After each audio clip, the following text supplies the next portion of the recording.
Хашаантар нь ороод явхад би гэртээ орж иж байгаа юм шиг надад тийм мэдрэмж төрдөг. Цэцэг зэрэглэмдийн үндсний төвд очихоос өмнө бол энэ тэнэг өрөх явсан. Архинаас холдох гээд одоо ламбо юу гэдэг өтөө түлхэх гэх жишээний олон газруудаар би их явсан. Тэгээд үүндээ надад л үр дүн ирээгүй. Хамгийн сүүлд манай ах надад гэж заав тэр шараатанд нэг цэцэг зэрэглэмдийн үндсний төвдөр нэг эмчилдэг газар байдаг юм байна. Та тэнд очиж эмчилж байгаа нэг спро тавьж эхлэв. За тгийгээд үзсэн. Тэгж очиод соёлын эмчтэр анкета үлжсэн соёлын эмч. Энд нэг хүмүүс суулж одоо ярилцлага хийдэг ш та тэр төр ороо суух уу гэдсэн. Тгийгээд. Тэгээ орж суугаал би гарч ирэл гэсэн. Энд л ерөөс миний байх газар юм байна. Энд л байж би гэсэн. Эмчт би хэлсэн. Тэгээ угнал дээр би хэвтэх гэжсэн. Ерөөсөө хэвтээгүй. Тэгээ би ерөөсөө энд л би энийг л хайсан юм байна. Тэгээ олон газараар би ингээ өөрийгөө архинаас гарах гэж би яваад байсан. Хайгаад байсан. Надад үр дүн өрөөгүй. Миний хайх очих газар бол энд байсан юм байна гэж би тэгээд одоо яг одоо хүртэл би энэ зэрэглэмдийн үндсний төвд одоо айгуу тийм дуртай. Хашаантар нь ороод явхад би гэртээ орж иж байгаа юм шиг надад тийм мэдрэмж төрдөг. Яагаад гэвэл миний амьдралд одоо юу шилэх юм би одоо дахиж төрсөн гэж хэлж болно амьдралдаа. Тэгээд цэцэг зэрэглэмдийн үндсний төвд ирснээрээ би юу өөрчлөсөн бэ гэхээр би хин нэгэнд худлаа ярихгүй болсон. Тэгээд өөртөө бол бүр маш үнэш болсон. Өөрийгөө хайрладаг болсон.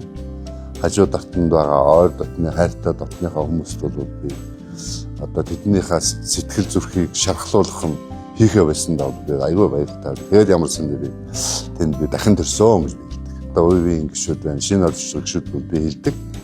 За наад хаалгач нь бол алтан босготой хаалга шүү. Энд та бол зөвхөн дамдан дорж гэдэг өөрийгөө л олдог юм аа. Хүмүүс өөрөө л бусдыг олох гэж эндээс битгий ирээ хайгаараа. Та ганцхан эндээс өөрийгөө олоорой гэж ингэж бил өөрийгөө хүмүүстэй хэлдэг байгаа.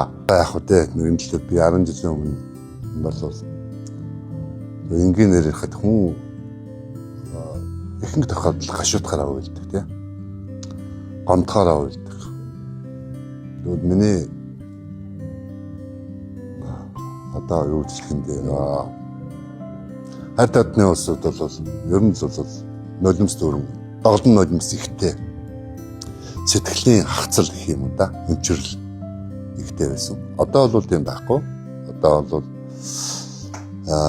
би бол хорц зуршил би арх бол их хэрэгэлдэг. Тамхиг бол замбраагүй татдаг тийм биш. Одоо байлайлын хэрэгэлдэггүй. Тэгээ одоо би гэр бүлдээ үнэлэгдсэн одоо аав нь болсон л байж штэ.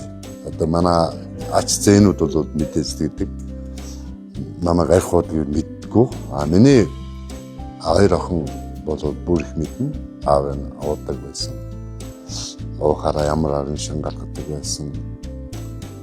Ямар хотлоо ярьдаг байсан. Ямар онгороо байсан. Одоо энэ бүгдийг хүн арх бол хүнийг бол дандаа доод тийш нь татчингааж идэг. Тэгээд архинаас холдсны дараа бол мэдээж хүн чинь алхмаар урах шагаа гэрэлгээгээтэй. Нөгөө сайхан ажиргал гэдэг чинь бол тэнд дотоод цэврийн ажиргал яг бол одоо архигүй орчинд л олж явдаг шүү дээ. Одоо бид нар архи гэдэг ингээд харахаар дотор нөгөө шингэн шилэн дотор байгаа шингэн усл гэж. Тэрийг хэрэгснээ дараа бол бид нар яг тэдний одоо иргэшэл ордог. Томоод иргэшэлд нараа хаашаа хөдлөх тэг ингээд явчихдаг. Угаасаа толгоо бол ямар ч ажиллагаа байхгүй. Буруу тишэл сэтгэхэд тэгээ явчихдаг. Түүнээс бол одоо архигүй орчинд бол шал өөр одоо хүн нөгөө хүлээж авах байдал, хүнд ойлгуулах байдал гэдгээс ахвал ер нь шал өөр болж байна. Би хамгийн эхлээд би хэлжсэн. Би ламбо энэ тэнгэр зөндөө явсан гэж.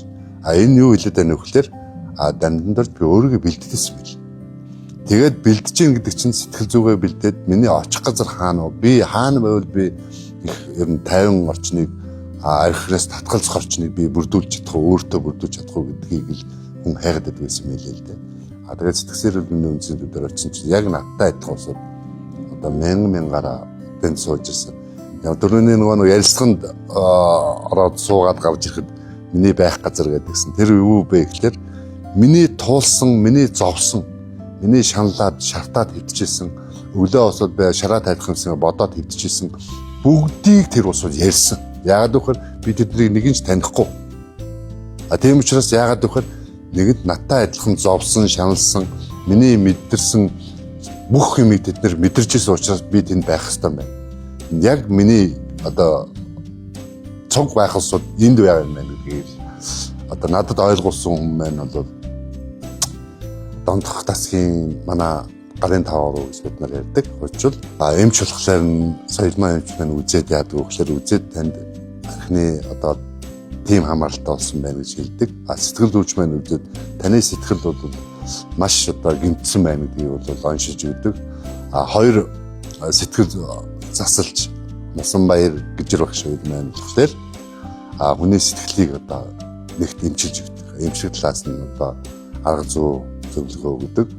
Суцсанд гүйж байгаа хорын маань совилогч шимгээ маань одоо имээр хадгалдаг. Ийм л ач тустай манай урд сүлгийн гарын таваар нь тиймд байгаа. Төрөм сонгол болохоор иргэдийн оюуны гэгэрлийн холбоо гэдэг төрөм сонгол байгаа. Мөн сэтгцээр үнэндээ өөртөө сүлгээс гарсан зөв дадал төвгээд манай гайхалтай эмэгтэй байгаа. Уран чимэг гэдэг.